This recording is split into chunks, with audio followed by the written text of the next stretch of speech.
नमस्कार साथियों, मैं परमात्मा राज पर स्वागत करता हूं आप सभी का अपने YouTube चैनल EW क्लासेस में। सो फ्रेंड, बने रहिए मेरे साथ। आज आपके साथ मैं एक विशेष प्रकार का टॉपिक डिस्कस करूंगा जिसका नाम है probability sampling. So probability sampling क्या होता है, इसके टाइप्स क्या होते हैं फ्रेंड। इसके अंतर्गत मैं आपको कई सारी सैंपलिंग बताऊंगा, जैसे simple random sampling, systematic sampling, stratified sampling, cluster sampling. तो स्टेप बाय स्टेप सारी चीजों को मैं बताऊंगा। तो आपका टाइम ना वेस्ट करते हुए मैं टॉपिक पे ले चलता हूँ। बने रहिए फ्रेंड मेरे साथ।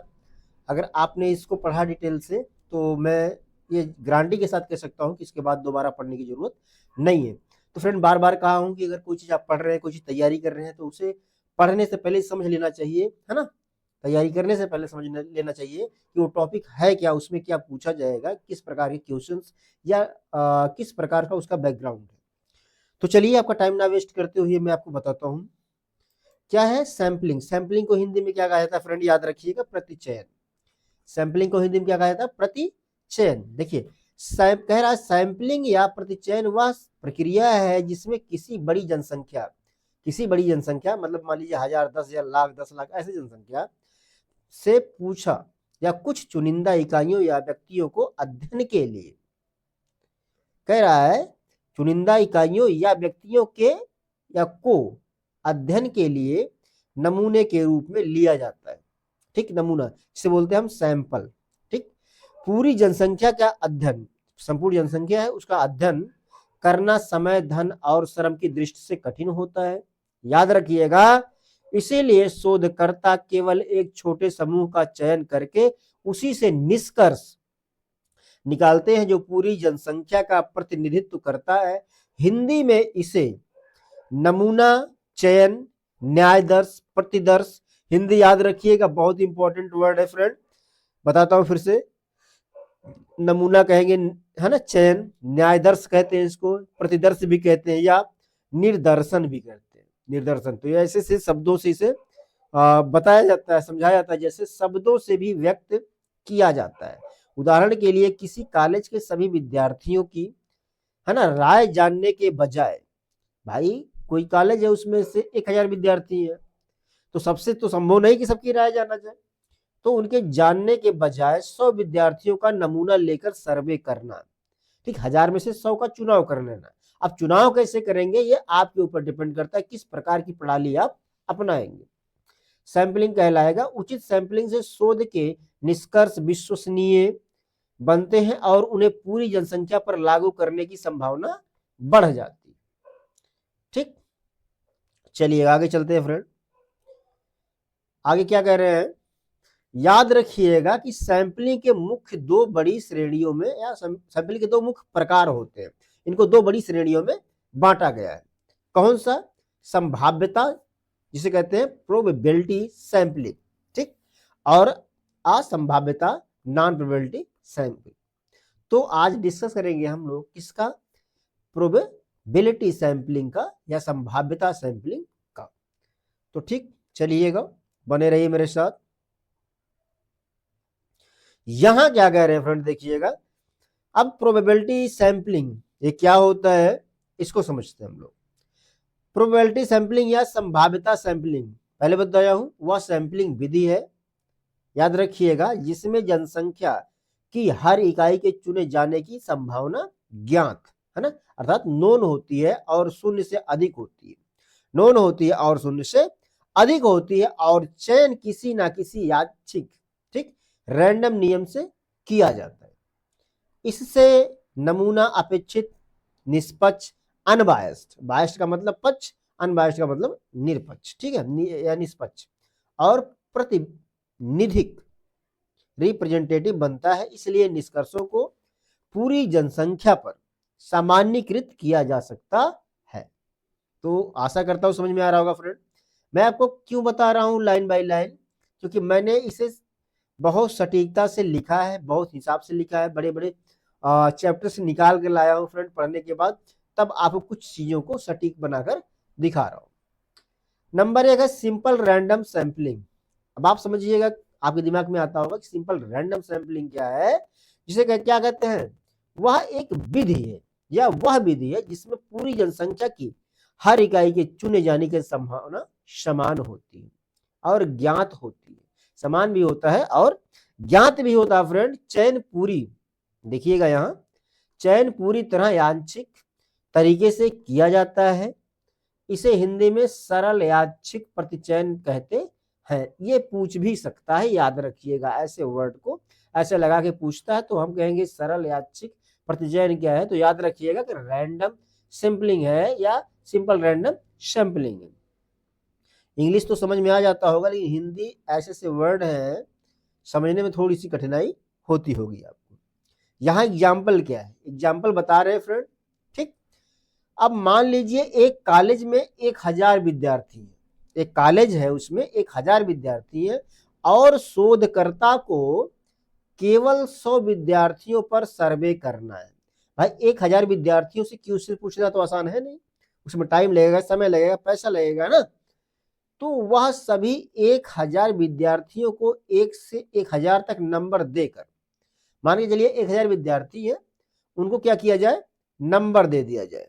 कौन सा नंबर दे दिया जाए फ्रेंड, याद रखिएगा 1 से 1000 तक नंबर दे दिया, कोई नंबर लिख के, लॉटरी भी समझिएगा, किसी रैंडम नंबर जनरेटर या पर्ची निकाल से, लॉटरी लगती है ना पर्ची निकालने वाली, विधि से 100 नंबर चुन लेता है। 100 नंबर चुन लिया गया। ठीक, जिन विद्यार्थियों के नंबर निकलते हैं वही नमूने में शामिल होंगे। अब 1000 में से 1000 को नंबर दे दिया गया। अब सब लोगों ने क्या किया, एक एक पर्ची लिया, ठीक, और एक डिब्बे में डाला, किसी बच्चे से 100 पर्ची को निकलवा लिया गया, जिसका इसका नाम आ गया उसको नमूने के तौर पर ले लिया गया, बस, इससे तो कुछ नहीं। चलिए आगे चलते हैं फ्रेंड।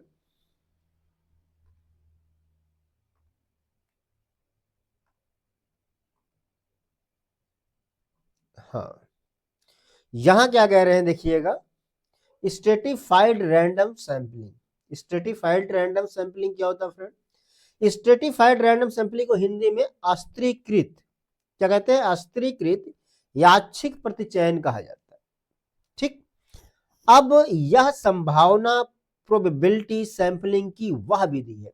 अब भाई देखिए 2 नंबर लिखा हो ना, प्रोबेबिलिटी सैंपलिंग के जो 2 नंबर पे आता है वो ऐसी विधि है जिसमें पूरी जनसंख्या को पहले कुछ समान विशेषताओं, जैसे मान लीजिए 1000 जनसंख्या है, उसमें समान विशेषताओं, मान के चलिए स्त्री है, पुरुष है ना, या लिंग है, एज है, मान के चलिए इस प्रकार से, जैसे लिंग, कक्षा, आयु, क्षेत्र के आधार पर अलग अलग स्तरों या उप समूहों स्ट्रेटा में बांटा जाता है। फिर प्रत्येक स्तर से यादृच्छिक रूप से नमूने चुने जाते हैं। ठीक, ताकि हर स्तर का उचित प्रतिनिधित्व हो सके। सो आशा करता हूं समझ में आया होगा फ्रेंड। चलिएगा यहां क्या कह रहे हैं फ्रेंड, देखिएगा उदाहरण क्या बता रहे हैं इसमें, वही जो पीछे बताया है। मान लीजिए किसी कॉलेज में कुल 1000 विद्यार्थी हैं। कितने विद्यार्थी, 1000, जिनमें 600 लड़के हैं, 600 लड़के हैं और 400 लड़कियां हैं। शोधकर्ता 100 विद्यार्थियों को नमूना लेना चाहता है, 100 विद्यार्थियों का नमूना लेगा और चाहता है कि लड़के और लड़कियां दोनों अनुपात में शामिल हों, दोनों समान अनुपात में, है ना। वह पहले जनसंख्या को 2 स्तरों स्ट्रेटा में बांटता है। कैसे बांटेगा, अब 600 लड़के हो गए और 400 लड़कियां, नंबर 2, समझ में आ रहा होगा आपके। वह अब वह अनुपातिक रूप से नमूना लेता है। कैसे, 100 को लेना है तो 600 में से कितना लेगा, है ना, 10-10 लेगा। ठीक, तो लड़कों से 1000 में 600, है ना, 1000 में 600 लड़के, तो 1000 में से 600 का बराबर 60 विद्यार्थी। तो क्या कह रहा है कि 100 विद्यार्थियों में से 10 को ले रहा है, 100 विद्यार्थी हैं उसमें 10 को ले रहा है, तो अगर 600 में से लिया तो 60 विद्यार्थी हो जाएंगे। उसी प्रकार से लड़कियों से में से 1000 में से 400 लड़कियां हैं, तो अब 400 का जो 10 विद्यार्थियों, 100 में 10 ले रहा है ना, तो 400 का कितना हो जाएगा, 40 विद्यार्थी हो जाएंगे फ्रेंड। याद रखिएगा दोनों स्तरों के भीतर 60 लड़के और 40 लड़कियां सरल यादृच्छिक लॉटरी या रैंडम नंबर तरीके से चुने जाते हैं। जो पीछे बताया हूं, लॉटरी या रैंडम तरीके से, यही अस्त्रीकृत यादृच्छिक प्रतिचयन का व्यवहारिक रूप है। आशा करता हूं फ्रेंड इससे सरल कोई और नहीं बताएगा फ्रेंड, जितना सरल विधि से मैं बता रहा हूं, जितना समझा समझा के बता रहा हूं, आराम आराम से। केवल आपको क्या है, मेरी क्लासेस को देखना है, हर एक चीज फ्री है आपके लिए। कह रहा है एरिया सैंपलिंग क्या होता है friend, just tell me what is the area sampling. तो एरिया सैंपलिंग को हिंदी में आमतौर पर क्षेत्र नमूना कहा जाता है, या क्षेत्र प्रतिचयन कहा जाता है, या सैंपलिंग की वह विधि है जिसमें नमूना किसी भौगोलिक क्षेत्र, याद रखिए एरिया सैंपलिंग में क्या आएगा, याद रखिएगा फ्रेंड इसको, जैसे किसी भौगोलिक क्षेत्र, जैसे गांव हो गया, वार्ड हो गया, ब्लॉक हो गया, मोहल्ला हो गया, जिला हो गया, ये हो गया एरिया सैंपलिंग में आएगा। अगर ऐसी चीजों को देता है गांव, वार्ड, ब्लॉक, मोहल्ला, है ना, सर्वे वाली बात है, तो ये एरिया सैंपलिंग में आएगा, याद रखिएगा।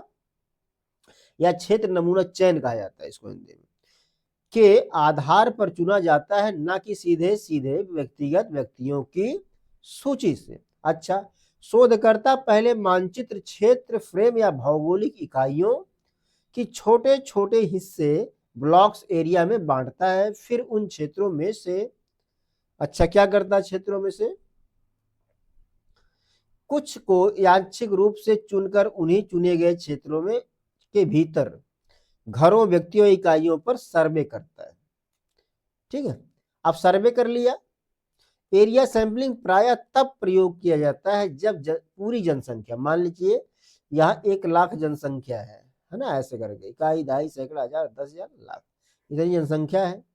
ठीक, अच्छा, कि नामावली उपलब्ध ना हो। अब इतनी जनसंख्या है, इसकी नामावली उपलब्ध नहीं है। क्यों? क्योंकि भाई एरिया है, बहुत बड़ा एरिया है, जिला है या महानगर है, लेकिन क्षेत्र का मानचित्र या भौगोलिक विभाजन उपलब्ध हो। ठीक, वही बता रहा ना कि भाई गांव है, वार्ड है, ब्लॉक है, मोहल्ला, जिला क्या है, भौगोलिक जो क्षेत्र है ना, वो पता होना चाहिए। जैसे बड़े राज्यों, शहरों या ग्रामीण क्षेत्रों में सामाजिक, आर्थिक या जनगणना संबंधी सर्वेक्षण किया जाता, उसी प्रकार से।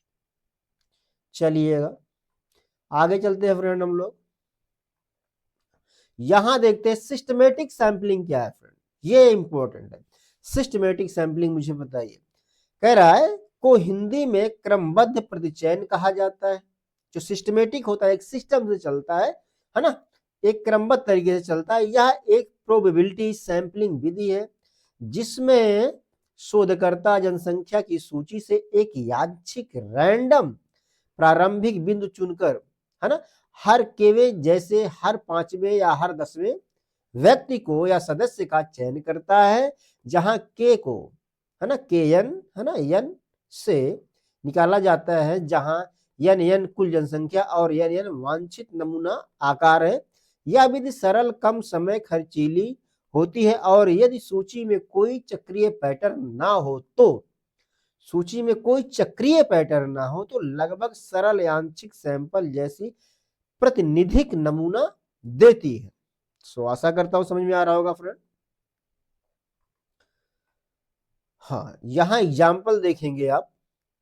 एग्जाम्पल में क्या बता रहे हैं, सिस्टमेटिक सैंपलिंग का जो एग्जाम्पल है फ्रेंड, याद रखिएगा, बहुत ही इंपॉर्टेंट एग्जाम्पल है।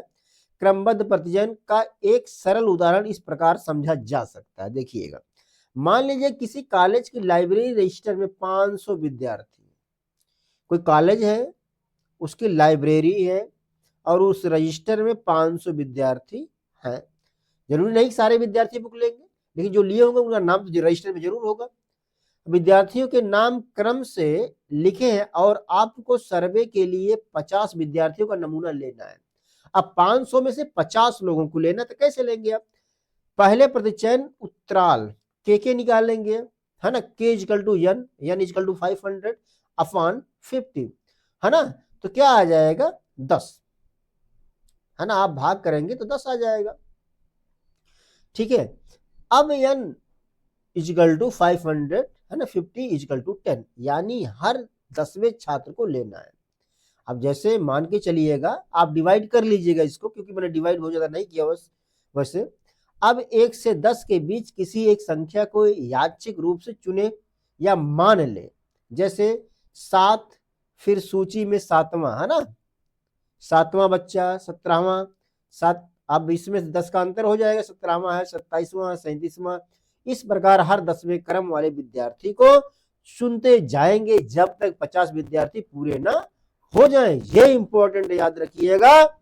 इस तरह केवल पहला छात्र यादृच्छिक रूप से चुना जाता है, बाकी सभी निश्चित अंतराल या अंतर इंटरवल पर अपने आप चयनित हो जाते हैं। पहले तो एक एक ही विद्यार्थी चुने जाएंगे ना, ठीक, उसके बाद अपने आप सभी लोग। सिस्टमेटिक सैंपलिंग का एक व्यवहारिक उदाहरण है, यही बनेगा। चलिएगा आगे चलते हैं फ्रेंड। हाँ, क्या कह रहे हैं, मल्टी स्टेज रैंडम सैंपलिंग। यह क्या है फ्रेंड, याद रखिएगा। मल्टी स्टेज रैंडम सैंपलिंग क्या है, बहुत इंपॉर्टेंट है। को हिंदी में आमतौर पर बहुचरणीय, क्या कहते हैं, बहुचरणीय स्तरीय, सॉरी बहुस्तरीय यादृच्छिक प्रतिचयन कहा जाता है, या प्रोबेबिलिटी, दिख नहीं रहा होगा आपको, या प्रोबेबिलिटी सैंपलिंग की ऐसी विधि है जिसमें नमूना एक ही चरण में नहीं बल्कि कई चरणों में हर चरण पर अलग अलग यादृच्छिक चयन करके लिया जाता है। जरूरी नहीं कि एक ही बार में सारा क्या नमूना आप ले ले, या मल्टी स्टेज होता है, पहले एक बार लिए आप, फिर उसके बाद लिए आप, फिर उसके बाद लिए आप, तो कई स्टेज में आप सैंपलिंग ले सकते हैं, लेकिन एरिया वही होना चाहिए कि कितने समय में कितने लोगों का मन परिवर्तन हुआ, कि सोच बदला क्या है, सारी चीजों की जानकारी मिल जाएगी। ठीक, सो आशा करता हूँ फ्रेंड समझ में आया होगा। अगर आपको वीडियो अच्छा लगा so please share and subscribe my channel, ताकि यार फ्यूचर मेरा भी कुछ हो सके। मिलते हैं किसी और नेक्स्ट सेशन में, तब तक के लिए नमस्कार।